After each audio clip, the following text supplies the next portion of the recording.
the origin of evil. It is characteristic of today's literature that it hardly mentions evil.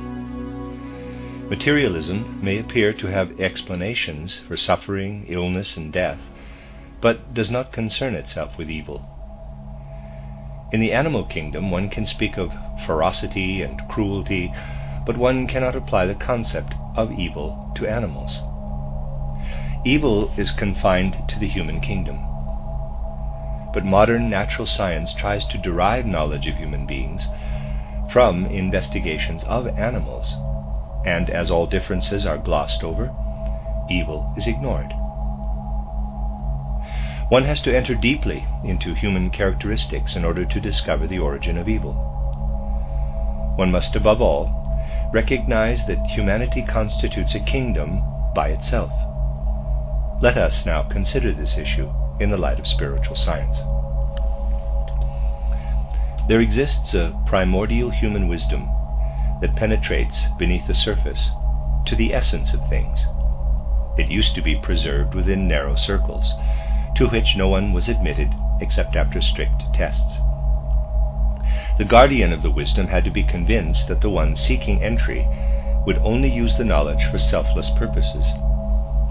During the last decades, the elementary aspects of this wisdom science are being made public.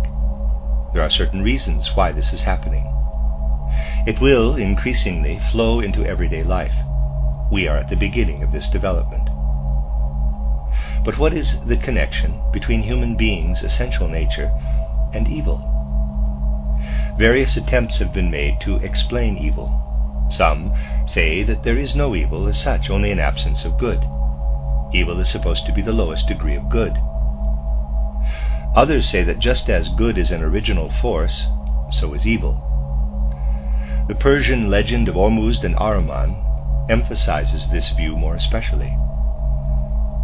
Spiritual science is the first to show that to understand evil, one must enter deeply into the nature of human beings, and indeed into that of the whole cosmos. To deny its existence as such is to close the door to any comprehension of evil. We must look at how human beings evolved in the past and will evolve in the future, and thereby seek to discover the task, the mission of evil in the world. Spiritual science points to the fact that there are highly developed individuals called the initiates. In every age, there have been secret schools where it was taught how, through exercises in meditation and concentration, a person could reach higher stages of development. Such exercises lead to insight that cannot be attained by means of the five senses and the intellect. Inner meditative work enables the soul to become free of the senses. Something occurs in an individual that is comparable to what happens in someone born blind and whose sight is restored. An inner process takes place through which the spiritual eyes and ears are opened. The whole of humanity will reach this stage, but only after long periods of time. It is essential that those who seek higher development in no way neglect worldly, everyday affairs. The ascetic who flees the world will not attain spiritual vision, for the new clairvoyance is the fruit of the soul's experiences gathered in the physical world. The Greek philosophers have compared the human soul to the bee gathering honey, saying that the world of color and light offers honey to the human soul, to carry it up to higher worlds. The task of the human soul is to spiritualize sense experiences and take them up to higher worlds. But what is its task once the soul becomes free of the body? Here we touch on a fundamental and significant law. Whenever beings reach a higher stage of evolution, they become the leaders and guides of the beings belonging to the forms of existence they have themselves passed through. When a person has become spiritualized and no longer needs a physical body, he will attain spiritual leadership and work on a new planet from outside. By then our present planet will have fulfilled its mission, and passed over into another embodiment. A new planetary existence will arise, and humanity will be gods on that planet. The human bodily nature, forsaken by the spirit, will constitute a lower kingdom. Human nature is already twofold, consisting of that which will rule on the next planet and that which will be a lower kingdom. The earth will pass over into a new embodiment, just as it has passed through earlier ones. Human beings will be gods on the next planet, just as the beings that now lead us were human beings on the previous planet. This illustrates how the earth is connected with the past and the future. The Elohim, the creators and leaders of human evolution, were once at the stage we have reached on the earth. On the future planet, human beings will have advanced to be leaders and guides. However, it must not be thought that the same repeats itself. Nothing ever happens twice. Never before has there been an existence like ours. Earth evolution represents the cosmos of love, the previous planet the cosmos of wisdom. On the earth, love is to develop from the most elementary stage to the loftiest. Wisdom, though hidden, permeates the foundation of earth existence. Consequently, we ought not to speak of a person's physical nature as, in quotes, lower, for it is in reality the most perfect aspect of his being. To recognize it, one only has to look at the wisdom-filled bone structure, such as the upper thigh bone. Here we find the perfect solution to the problem how the least expenditure of material can be structured to carry the maximum weight. Or think of the wonderful forms of heart and brain. The astral body most certainly is not at a higher stage. It is the bon viveur that continually attacks the wise form of the heart. The astral body will need long ages to become as perfect and as wise as the physical body, though it will do so in the course of evolution. The physical body has gone through a corresponding development. It has evolved from unwisdom and error to wisdom. Wisdom developed before love. As yet, love is far from perfect. But even now, it is to be found at all levels of existence, in plant, animal, and human beings, from the lowest sexual love to the highest spiritualized love. Untold numbers of beings who have developed the urge for love are destroyed in the struggle for existence. When there is love, there is conflict, but love will overcome the conflict and transform it into harmony. The characteristic of physical nature is wisdom. The evolution of the earth began when wisdom became permeated by love. As today there is conflict on earth, so there were errors on the previous planet. Peculiar legendary creatures wandered about, mistakes of nature, incapable of evolution. Just as love evolves from non-love, so wisdom evolves from unwisdom. Those who attain the goal of earth evolution will bring love over to the next planet, as wisdom was originally brought over into the earth evolution.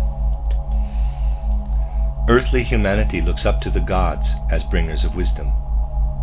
The humanity on the next planet will look up to the gods as bringers of love. On earth, wisdom is vouchsafed to human beings as divine revelation through beings who were humans on the previous planet. Thus all realms are interlinked. If there were no plants, the air would soon be polluted. Plants give off life-giving oxygen inhaled by human beings and animals, who in turn exhale carbonic acid that would destroy the air were it not inhaled by the plants. In this respect, the higher depends on the lower for the very breath of life. This interdependence applies to all stages and kingdoms. Just as humans and animals depend on the world of plants, so do the gods depend upon mortals. Greek mythology expresses this poetically, saying that from the mortals the gods receive nectar and ambrosia, both words meaning love. Love comes into existence through humans, and love is food for the gods. The love engendered by mortals is breathed in by the gods. This may seem very strange, yet it is a fact more real than, say, electricity. At first, love appears as sexual love and evolves to the highest spiritual love. But all love, the highest as well as the lowest, is the breath of gods. It might be said, if this is so, then there can be no evil. But it must be remembered that just as wisdom is born of error, so love can only evolve and reach perfection through conflict. However, love will be guided by the wisdom that is the foundation of the world. Not all the beings on the previous planet attain the height of wisdom. Some remain behind and are at a level of development between gods and humans. Though they still need something from human beings, they can no longer clothe themselves in physical bodies. They are designated as Luciferian beings, or collectively by the name of their leader, Lucifer. Lucifer's influence on human beings is very different from that of the gods. The gods approach what is noblest in human nature. A mortal's lower nature they cannot and must not approach. Only at the end of evolution can wisdom and love be united. The Luciferian beings approach a person's lower nature, the undeveloped element of love. They build a bridge between wisdom and love, thus causing a mingling of the two, with the result that what should remain impersonal becomes entangled with what is personal. Wisdom was instinctive on the previous planet, as love is instinctive now. On the previous planet, a creative instinct of wisdom ruled, as now a creative instinct of love. Thus human beings were formerly guided by instinctive wisdom. Then it withdrew its guidance, and we became conscious and aware of ourselves as independent beings. We are told in the story of Paradise, quote, "And they saw that they were naked," close quote. That means that human beings saw themselves for the first time. Previously they had seen only the external world. They had earth consciousness, but no self-consciousness. The latter enabled them to put wisdom into the service of the self. From then onward there existed not only selfless love for the surrounding world, but also love of self. The former was good, the latter was bad. Without Lucifer, human self-consciousness would never have become mingled with love. Thinking and wisdom now became servants of the self. A person could choose between good and evil. But love ought to be directed to the self only in order to place it in the service of the world. The rose should adorn itself only to adorn the garden. That must be deeply engraved in the hearts of those who seek higher development. In order to have a feeling for what is good, we must also have a feeling for what is bad. The gods endowed us with enthusiasm for what is higher. But without evil, we would have no feeling of self, no free choice of the good, no freedom. The good could have become reality without Lucifer, but not freedom. In order to choose the good, we must also have the evil before us. It must exist within us as self-love. When the force of self-love has developed and widened to become love of all, evil will be overcome. Evil and freedom stem from the same original source. Lucifer kindled human enthusiasm for the divine. He is the light bearer. The Elohim are the light itself. Lucifer brought light into human beings by kindling in them the light of wisdom, albeit mingled with the black shadow of evil.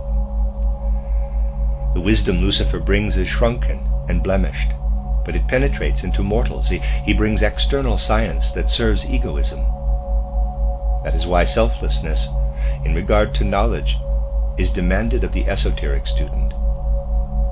Lucifer comes from the old planet. His task on this one is comparable to what the leaven of the old dough means for the new bread. Evil is a good removed from its proper place. What was good on the old planet is no longer so when transferred to ours. The absolute good on one planet brings part of itself as evil to a new planet. Evil is a necessary part of evolution. One ought not to say that the world is imperfect or incomplete because it contains evil. Rather, it is complete for that very reason. When a painting depicts wonderful figures of light together with dark devils, the picture would be spoiled if the devils were removed. The world creator needed evil in order that good could evolve. A good is only good if it has stood the test of evil. For love to reach its highest goal, the love of all, it must pass through the love of self. In Faust, Goethe rightly causes Mephistopheles to say, quote, "I am an aspect of the power that always intends evil and always creates good," close quote.